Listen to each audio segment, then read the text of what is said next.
Amém. Boa noite, irmãos. Graça e paz. Bom estarmos aqui. Estamos iniciando um novo estudo no livro de Atos dos Apóstolos.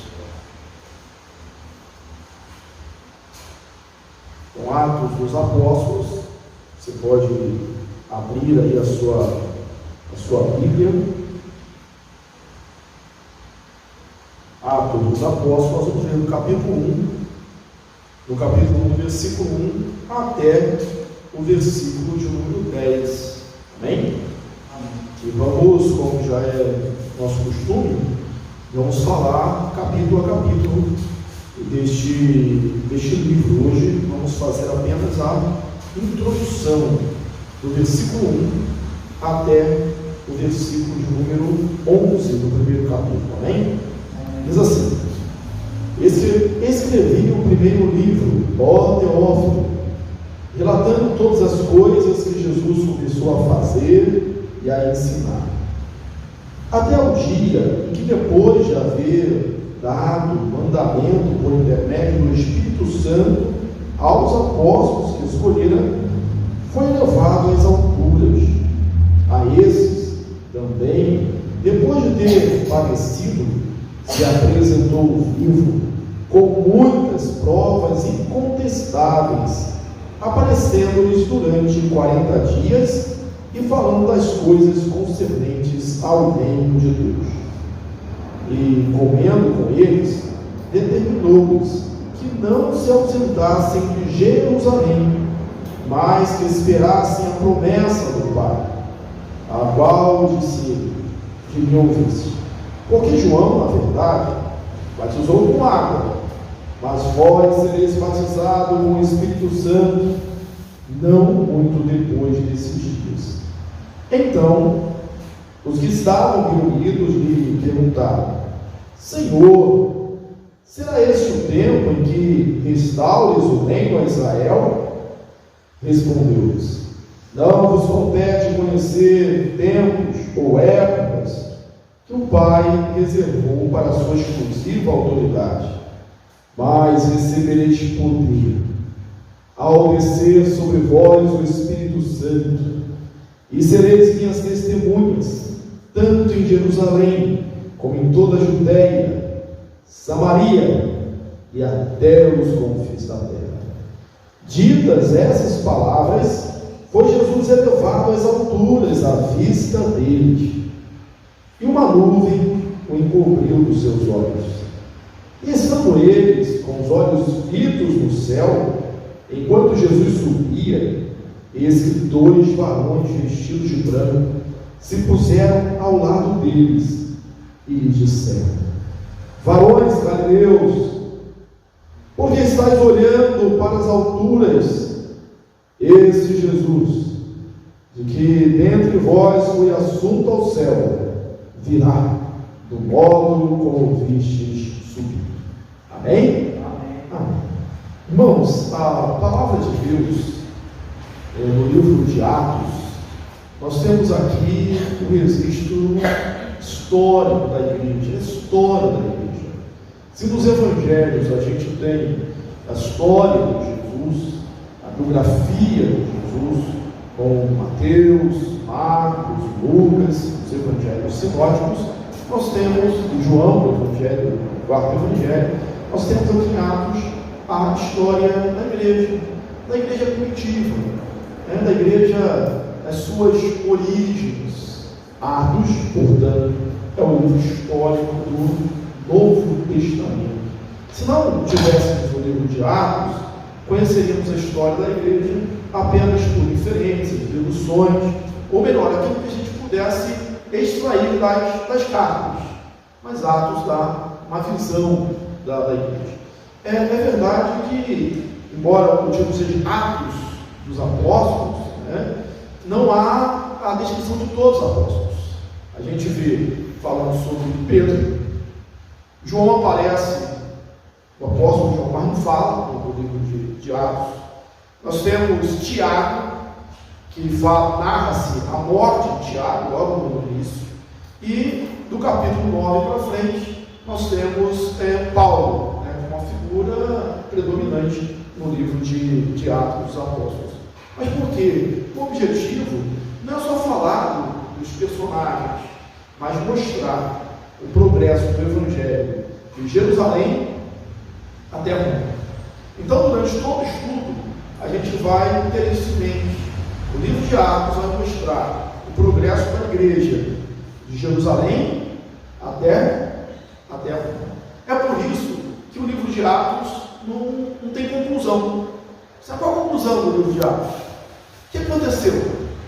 Paulo foi liberto? Paulo foi martirizado? O que aconteceu? O livro acaba simplesmente com Paulo em Roma, preso, não obstante preso, pregando o Evangelho. Porque o objetivo é mostrar como o Evangelho saiu de Jerusalém até Roma. Bem, houve uma empreitada que começou pequena, foi a igreja. No início a gente vê quantos reunidos? 120. Depois esse número, com o discurso de Pedro, lá depois do Pentecoste, cresce para mais de 3 mil. Depois a gente vê que o número já era de 5 mil. Aí quando Filipe está pregando, o que nós temos ali? As multidões atendiam unânimes a pregação de Filipe. Então o livro de Atos vai mostrar esse crescimento da igreja. Bem, quem foi o seu autor? Lucas. A gente não tem muitas informações sobre Lucas. Aparecem em 3 versículos da Bíblia informações sobre Lucas. A gente sabe que ele era gentio, e aí, portanto, o único escritor gentil do Novo Testamento. A gente sabe que ele era médico e que ele acompanhou Paulo a partir das suas viagens missionárias. Ele não só narra, como ele diz em relação ao Evangelho, ele fez uma curada, investigação, colocou em ordem, mas a partir de Atos 16 de 10, ele acompanha o apóstolo Paulo. Ele passa a dizer nós, ele se insere ali na narração. Onde que aparece? Lucas. Colossenses 4, versículo 14. Saúda-vos Lucas, o médico amado, e também Demas. Depois, Filemon, capítulo 24, pregamos aqui sobre a epístola de Filemon, versículo 24. Marcos, Aristarcos, Demas e Lucas, meus cooperadores. Essas duas aqui, saudações. E 2 Timóteo 4,11, que dá uma mostra do companheirismo de Lucas. Além de ser chamado de médico amado, como lemos aqui, Paulo diz assim em 2 Timóteo 4,11: somente Lucas está comigo. Então essas são as informações que nós temos de Lucas. Para quem ele escreve? Tanto o Evangelho como o livro de Atos, ele destina a Teófilo, e chama Teófilo de excelentíssimo. Então a gente deduz que Teófilo era um funcionário público, um alto funcionário público, alguém importante a quem Paulo está escrevendo. Algumas suposições também, teorias, e são só teorias, que talvez Teófilo não fosse uma pessoa real, mesmo porque escrever no contexto de perseguição a uma pessoa poderia trazer mais perseguição, colocar em algum risco. Então seria uma junção de Theos, que é Deus, e Filéu, filia, que é amor. Então Deus e amor, aquele a quem Deus ama. Agora, o nome dele pode ser esse, aquele que Deus ama, de verdade, como os nomes tinham significado, e ser realmente um alto oficial, um alto funcionário do governo de Roma. Se assim for, é possível que o propósito dele escolher esse livro seja até uma apologia, seja um propósito apologético, ou seja, de defesa. Tanto é que em Atos a gente vê ele falando dos governadores, dos procônsulos. Por exemplo, narra-se a conversão de Sérgio Paulo, que é o procônsul, o governador. Mostra que os cristãos, mais ou menos assim, nós cristãos somos gente boa.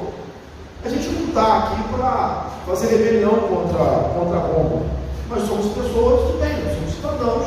A pregação do Evangelho não é de forma alguma uma ameaça para Roma. E no começo, a perseguição que se tem não é dos romanos, não é do império. A perseguição que se tem é a perseguição dos judeus. Só no final que essa perseguição torna-se uma perseguição por parte de Roma. Então, a Teófilo. Quem era Teófilo? Talvez um grande oficial de Roma, um governador, era um servidor público de alto escalão, e pode ser também que Teófilo tenha sido o senhor de Lucas. Essa vida, a gente já falou aqui algumas vezes, é que alguns médicos eram escravos. É como falamos aqui no texto, quando diz assim, que a lei nos serviu de alho para conduzir a Cristo. Quem era o alho? Alho era um escravo grego, né, de Roma, que era um pedagogo, um instrutor. Então eles tinham pedagogos, mestres e também médicos. E supõe-se que Teófilo tenha sido o senhor, o dono de Lucas, que esse médico tenha ajudado ele a curar uma enfermidade. Em gratidão, ele tenha dado, Teófilo tenha dado para ele a liberdade, e agora ele estava retribuindo, dando o que ele tinha de melhor. O que Lucas tinha de melhor? A história de Jesus, Senhor e Salvador. Como que a gente pode prosseguir aqui no estudo em relação às razões recomendar o cristianismo, né, aos romanos, uma palavra de gratidão a Lucas, a Teófilo, e a mostrar também o caráter universal do cristianismo, porque o judaísmo ele não era universal, né? Ele era uma religião, né, só para os judeus, né? quer ser salvo, tem que ser circuncidado, se tornar um judeu. E o Evangelho, o cristianismo, ele vem para ser uma religião universal. Tanto é que Atos 8, no versículo que a gente leu, diz: mas recebereis poder ao descer sobre vós o Espírito Santo, e sereis meus testemunhas, tanto em Jerusalém, como toda a Judéia, Samaria e até os confins da terra. E esse versículo 8, ele vai ser realmente como um referencial. A gente vai ver essa expansão do Evangelho acontecendo em Atos dos Apóstolos. Eu vou seguir aqui para eu poder perguntar, porque eu gostei bastante dessa exposição de C.H. Turner, que ele divide o livro de Atos em 6 sessões. E a cada sessão ele termina com algo que parece um relatório do progresso da igreja, da expansão da igreja. E realmente é muito didático e também muito encorajador para a gente. Em cada sessão, há um término, um relatório do progresso da igreja.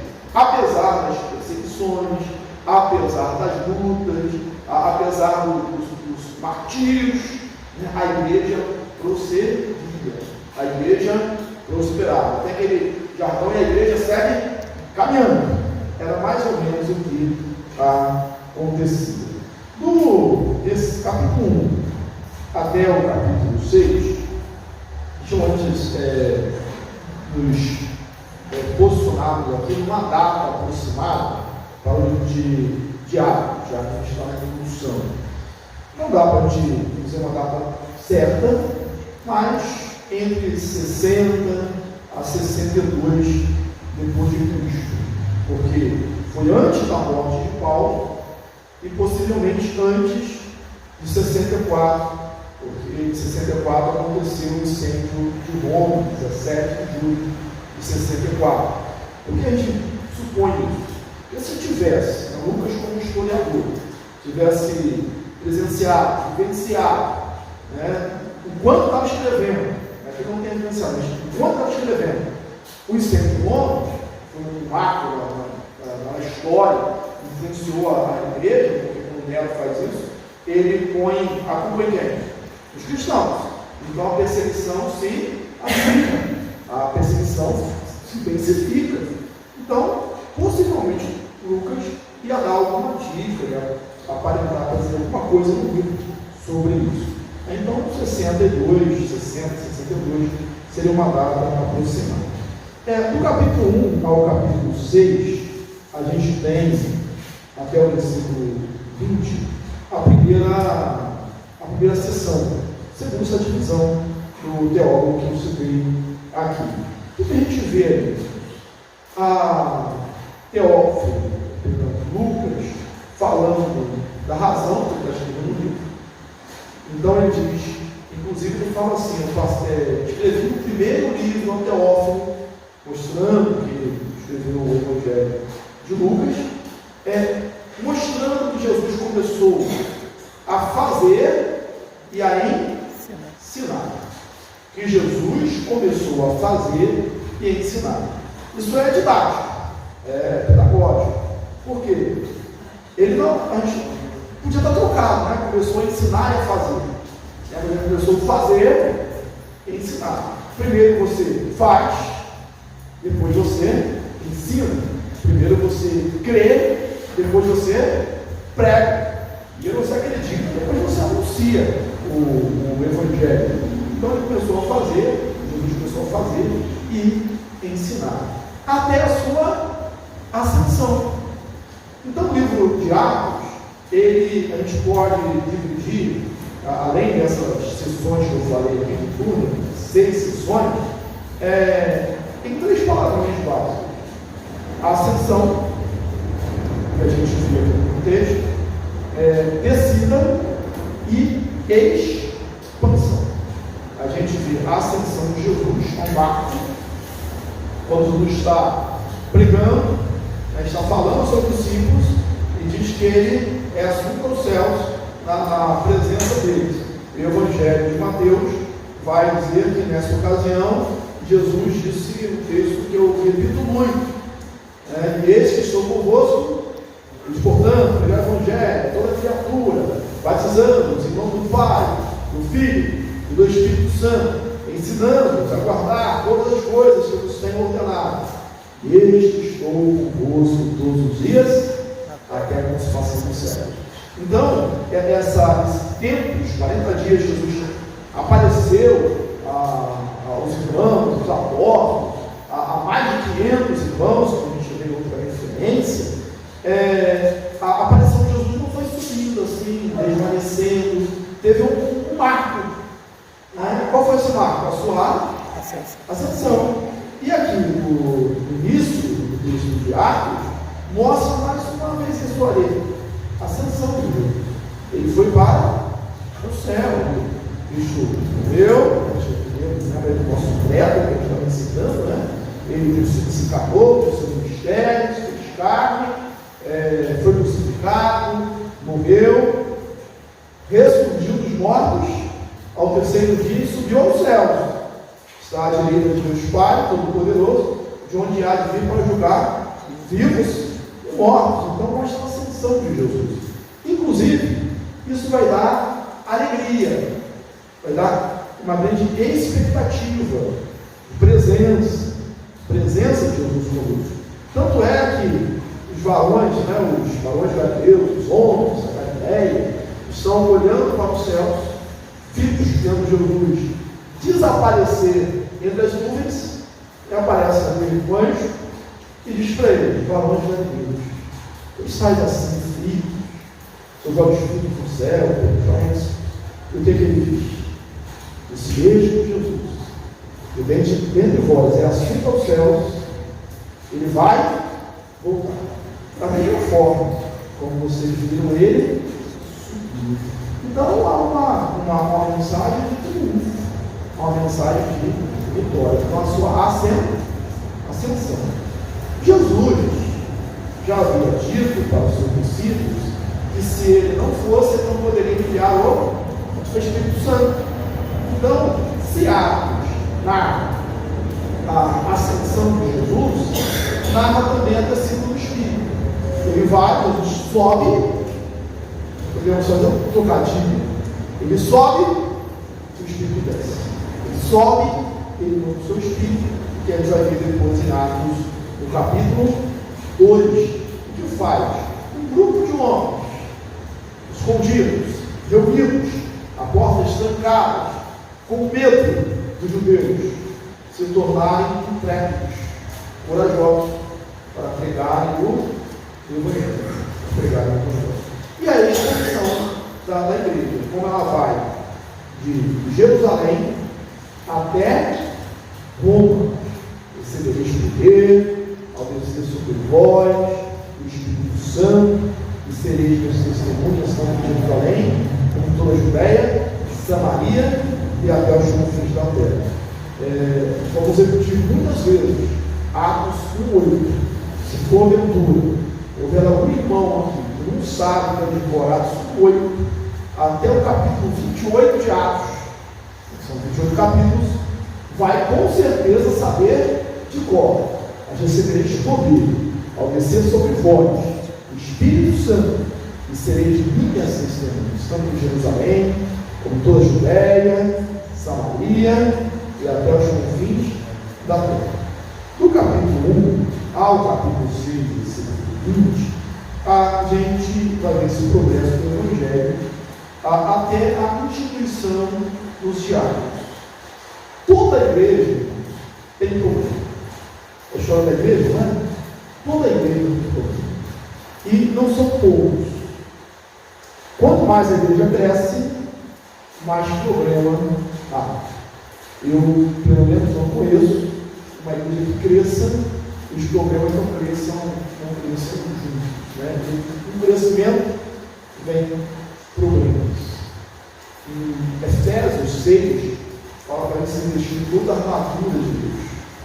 E diz, uma das razões é para a gente poder resistir às astutas ciladas do diabo. Então tem várias ciladas, E a primeira delas, aqui na Atos, aí o diácono de Paulo, né, foi a questão da instituição dos diáconos. Como surgiu? Por causa da murmuração da viúva dos levitas. O interessante, irmão, é que a reclamação, a demanda era justa. No momento, alguns apóstolos disseram que elas, aqueles que estão reclamando por elas, as viúvas, estavam sem razão. Realmente, elas estavam sendo, pelo que a gente vê no texto, sendo esquecidas. Mas olha a armadilha. Olha a armadilha. A gente precisa na vida, e todos nós precisamos disso, de foco. A gente não pode fazer muitas coisas ao mesmo tempo. Há uma expressão que aparece nos textos bíblicos, que eu particularmente pego para a minha vida, assim, uma coisa. Paulo fala isso, né? Esquecendo mesmo das coisas que para trás ficam, com frequência. Uma coisa fácil, né? Prossigo para o alvo, para o prêmio da soberana vocação de Deus em Cristo. O jovem rico que procura Jesus, ele diz que ele guarda os mandamentos, eles observam desde a sua mocidade, e Jesus fala o que para ele? Falta-te apenas uma coisa. Maria, né, também faz isso quando a gente vê Jesus para Marta, né? Marta, você está preocupado com muitas coisas. Uma coisa só é importante, uma coisa só basta. E Maria escolheu a melhor parte, e isso não será tirado. Às vezes a gente faz muitas coisas ao mesmo tempo, como Moisés no deserto, conduzindo o povo. Lembra qual foi o conselho do sogro para ele? Jetro? Pega homens que sejam idôneos, que não sejam avarentos, homens de verdade, e coloca na frente. vai conseguir dar conta desse povo. Você vai desfalecer e vai pior. Vai desfalecer e vai fazer o povo desfalecer também. E essa é a sabedoria contra um problema que podia ser embora a demanda fosse real, mas podia ser parte humana. Os apóstolos respondem com sabedoria. Eles falam assim: olha, vamos escolher dentro de nós homens cheios do Espírito Santo, homens escolhidos, homens de valor, homens cheios do Espírito Santo, que sirvam as mesas, que se ocupem com esse ministério. Por que eles fizeram isso? Eles disseram assim: porque não é justo que nós abandonemos a palavra, o mistério da palavra, para servir as mesas. Então eles delegam essa competência. Isso, irmãos, é um ato de sabedoria, é um ato de humildade. Lembra lá de João, capítulo 15? Ele fala que ele é videira verdadeira, meu pai é o e o texto vai se evoluindo. E da noite Jesus fala assim: porque sem mim nada podeis fazer. Agora é Jesus que falou isso, né? Eu não preciso dizer sem mim, você não pode fazer nada, eu tenho que fazer tudo. É só eu que sei. Então a gente vai ter que trabalhar mais, a gente vai ter que se dedicar mais, a gente vai ter que ter mais força. Não divide o trabalho. E é tão bom, né, irmãos, quando o trabalho ele flui, quando cada um faz a sua parte, você não tem maiores preocupações. E o versículo, capítulo 6, versículo 20, vai terminar assim: primeiro relatório da sessão, primeira sessão, primeiro relatório, e sempre de progresso. Apesar dos problemas, de uma igreja que crescia, uma comunidade nova, olha como termina a sessão. E crescia assim, crescia a palavra de Deus, e em Jerusalém se multiplicava o número dos apóstolos, dos discípulos, também muitíssimos sacerdotes obedeciam à fé. Vou repetir: crescia a palavra de Deus, e em Jerusalém se multiplicava o número dos discípulos, e também muitíssimos sacerdotes obedeciam à fé. Aí nós começamos o capítulo 6. O 6, versículo 8, até o 9, 31, nós temos uma segunda sessão. O que a gente tem aqui? Então, já vimos aí a instrução de Jacó, que vão se dedicar ao ministério das mesas, mas não só as mesas, Dos 7 diáconos, tem pelo menos 2 que se destacam também na pregação. Um deles é Estevão e o outro é Filipe. Estevão, ele prega com tanta instância, com tanta insistência, que ele provoca a ira dos saduceus, dos sacerdotes. Lembra do Sinédrio, os saduceus, a sua maioria eram compostos de sacerdotes, pessoas ricas, membros do Sinédrio, e não vão prendem, querem matar o Estevão, e de fato fazem isso, apedrejando o Estevão. E Estevão, a defesa que Estevão faz, quando perguntam se aquilo era verdade, ele faz um discurso que vem desde Abraão até Jesus. Então ele vem pregando. Se tem uma pregação expositiva, começa ali com Estevão e no apedrejo. E Estevão, ele vê os céus abertos, ele vê Deus, ele vê Jesus à destra de Deus, à direita de Deus. E ele fala isso. Só que diz que aqueles algozes tapam os ouvidos, não querendo ouvir. Porque talvez se ouvissem, se quebrantassem, se convertiam. Até hoje, muitos ainda tapam os ouvidos para não ouvir a mensagem. E vamos prosseguindo até o capítulo 9. A gente tem Estevão, a gente tem essa universalização do Evangelho. Lembra? Mais uma vez, Atos 8. Mas recebereis poder ao descer sobre vós o Espírito Santo. E sereis minhas testemunhas, tanto em Jerusalém, como toda a Judéia, Samaria. Chega em Samaria. Filipe pregando, mais um diálogo pregando, e diz que as multidões atendiam unânimes a pregação de Filipe. O que mais a gente gosta, o que mais a gente quer, é ver multidões atendendo unânimes a nossa pregação. Ninguém quer sair de um lugar desse. Se eu estivesse pregando, tivesse uma multidão, eu queria ficar no meio da multidão. Mas Deus chama Filipe, manda ele sair de Samaria e ir para a estrada de Gaza deserta. E eu questionaria, você talvez questionaria, Senhor, multidões está aqui, o bom está aqui. Eu vou para um lugar deserto, é perda de tempo. Mas ele vai. E aí tem um etíope, eunuco, alto oficial da rainha de Candace, lendo o texto do profeta Isaías, e ele sobe ao carro, um vídeo do oficial, e prega, ele vê água, se batiza, é batizado, depois segue o seu caminho. De certa forma, ali, ao primeiro missionário lá, Etiópia, o Evangelho continua prosseguindo. Atos 9, 31. Aí nós temos esse texto também, a conversão de Paulo, que era uma perseguição, uma grande perseguição. A morte de Estevão ensejou uma grande perseguição. Quando Paulo vai com cartas para a cidade de Damasco para prender, matar, maniatar, usar aqueles que fossem do caminho. Mas como que a igreja, se haja perseguição? A perseguição não acaba com a igreja. Tertuliano foi quem disse que o sangue dos mártires é a sementeira do Evangelho, que age com oração e com palavra, com pregação.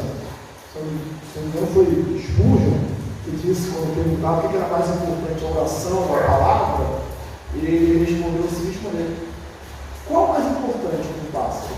A asa da direita ou da esquerda? Tem das duas. A resposta é óbvia, né? Então, oração e palavra. Então, eles oraram, o lugar tremeu, eles ficaram cheios do Espírito Santo, cheios de trepidez para anunciar a palavra. Onde há pregação, há crescimento da igreja. Mesmo porque a fé vem pelo ouvir, também comando, ouvir e ouvir a palavra de Deus. Então, há necessidade de pregação. Como se reage? Oração e palavra. Oração e pregação.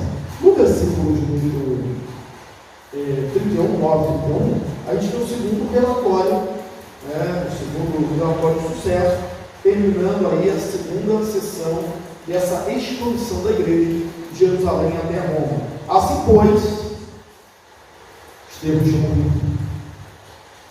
Paulo estava com carta para Damasco, para prender e matar. E olha o que é dito aqui. Assim, pois, as igrejas em toda a Judéia e Galiléia e Samaria tinham paz. E eram edificadas e se multiplicavam, andando no terror do Senhor e na consolação do Espírito Santo. A igreja segue caminhando, segue progredindo. Depois a gente tem uma terceira sessão, capítulo 9, versículo 32, até o capítulo 12, versículo 24. A gente vê a conversão de Paulo, a gente vê a conversão de Cornélio, aquela visão que Pedro tem de ver um sólido descendo, um sol descendo, ao como do sol descendo, com animais impuros, e mata e come. E depois chega o mensageiro de Cornélio, dizendo que Cornélio tinha tido uma visão, pedindo para chamar Pedro.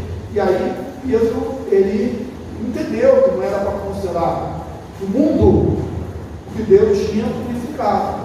Então o gentio, o centurião, e a casa de Cornélio estava cheia, pessoas que são batizadas, recebem o Espírito Santo, porque a fé é a mesma. A fé é a mesma. E no versículo 24, no capítulo 12, e nessa terceira sessão, vai dizer assim: e a palavra de Deus crescia e se multiplicava. E a palavra de Deus crescia e se multiplicava. Atos 9, Atos 12, 24. Quarta sessão, capítulo 12 de Atos, 25 a 16, 5. São a primeira viagem missionária de Paulo, né? Ásia, Menor, Galileia, terminando aí em 16, 5. Assim, as igrejas eram fortalecidas na fé, e dia a dia aumentava em. Assim, a igreja era edificada na fé, e dia a dia aumentava em número. Atos 16, 5. A quinta sessão, do capítulo 16, versículo 6 ao 19 e 20, o Evangelho chega na Europa. Lembra da visão? Passa a Macedônia e nos ajuda. Paulo queria ir com a direção, ele foi impedido pelo Espírito Santo. Nem sempre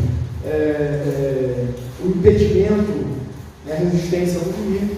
Às vezes nós estamos na direção errada, o Espírito que resiste, e ele ouve, ele tem essa visão de um varão macedônio, pastor Europa, dizendo: passa a Macedônia e nos ajuda. Talvez por isso a gente esteja aqui hoje, porque o Evangelho foi para o Ocidente, passa a Macedônia e nos ajuda.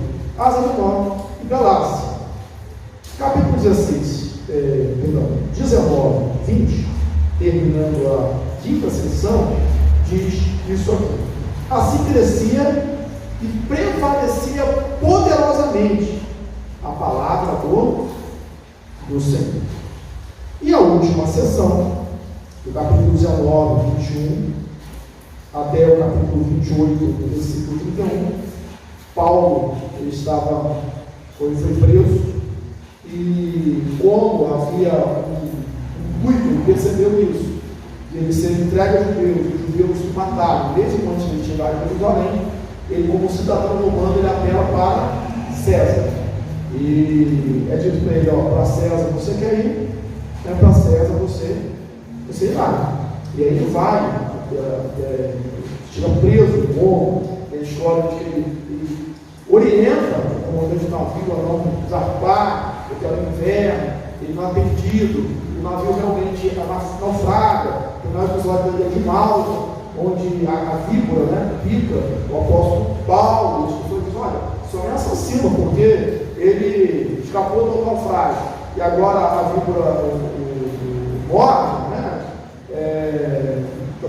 a justiça está perseguindo ele, e aí ele não morre. E a pessoa diz: é um Deus. Ele falou: não, nem assassino nem Deus, um pregador, um servo de Deus, e ele cura o pai do prefeito, do líder da ilha, e muitos enfermos. O Evangelho pregado também na ilha de Malta. Paulo preso, algemado a um soldado romano, a guarda de Roma, pretoriana, elite, evangelizado por Paulo. Tanto é que depois eles veem com as cartas, a gente assim: cujo da casa de César, cujo da casa de César. Quer dizer, lá no coração de Roma, entre ali os soldados romanos e depois os oficiais romanos, o Evangelho tinha sido pregado. Paulo, ele está numa casa alugada, uma relativa liberdade, e preso. Não era assim que ele queria chegar em Roma, mas ele chegou assim, os métodos, a providência de Deus, a gente não conhece, a gente só sabe que a vontade de Deus é boa, perfeita e agradável, e nós nos submetemos a ela. E olha o último versículo da sessão, da sexta sessão, que também é o último versículo do livro de Atos. Ele está preso, é isso? Em Roma. O livro de Atos é uma história do Evangelho, do progresso, da expansão do Evangelho, de Jerusalém a Roma. Ele está preso. Mas olha como termina o texto, o relato de triunfo também, desse último versículo. Atos 28, 31. Pregando o reino de Deus, e com toda a intrepidez, sem impedimento algum, ensinava as coisas referentes ao Senhor Jesus Cristo. Chegou em Roma, servo do Império, estava preso, não precisou nem de oferta, né? Foi levado por soldados, na sua viagem, escoltado, protegido, estava na casa, alugada por seus amigos, né? Não havia um sistema prisional como hoje, tudo tinha que ser dado pelo próprio preso, por amigos familiares do preso, mas o fato é que, pregando o reino de Deus, com toda a intrepidez, em algumas cartas ele diz isso: eu estou preso, mas não a palavra, não é a palavra, pregando o reino de Deus com toda a intrepidez, sem impedimento algum, ensinava as coisas referentes a Jesus Cristo, sem impedimento algum. A igreja segue caminho. Nós somos, podemos dizer, somos Atos 29, não acabou, a gente continua. Vai ter problema? Problema. Deus vai prover soluções, vai dar sabedoria aos seus filhos? Vai. Viram perseguições? E não, em nenhum momento eles vão, Senhor, está amarrado esse código de perseguição. Não, Senhor, nos dá força, nos dá poder, nos dá intrepidez para pregar o Evangelho. Eles fazem isso. Chega-se aqui em Roma, pregando, anunciando Jesus com toda a intrepidez e sem impedimento